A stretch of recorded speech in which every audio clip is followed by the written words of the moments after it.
আচ্ছা, তোমাকে একটা প্রশ্ন করি। করো। তোমার কাছে যদি 1 কোটি টাকা থাকতো তুমি কি করতে বলো তো? এটা কোনো প্রশ্ন হলো? তোমাকে দিয়ে দিতাম। আচ্ছা, তোমার কাছে যদি 50 লাখ টাকা থাকতো তাহলে কি করতা? দিয়ে দিতাম, তোমাকে দিয়ে দিতাম। বাহ, আমি তো অনেক লাকি, থ্যাংক ইউ। আচ্ছা, তোমার কাছে যদি 5 লাখ টাকা থাকতো তাহলে কি করতা? এটাও আবার প্রশ্ন?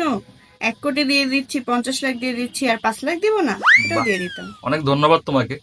যদি 50,000 টাকা থাকতো তাহলে তুমি কি করতা? সেটাও দিয়ে দিতাম।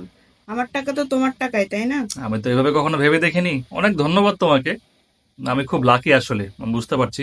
আচ্ছা, তোমার কাছে যদি একটা শেষ প্রশ্ন, হ্যাঁ, তোমার কাছে যদি 5,830 টাকা থাকতো তাহলে তুমি কি করতে বলো তো? তুমি আবার আমার ব্যাগে হাত দিছো? আল্লাহ, একটা টাকাও রাখো না, সব নিয়ে কেন? নিছো। তুমি তো চোর মাত্র কোথাকার। বলতেছিলা, তুমি তো মাত্র বলতেছিলা 1 কোটি টাকা আমাকে দিয়ে দিবা। 1 কোটির হিসাব আলাদা, 50 লাখের হিসাব তাই আলাদা। না, তুমি তাই না, কেন তাই না? আমার ব্যাগে হাত আ দিছো? আ, চোর আ। চোর।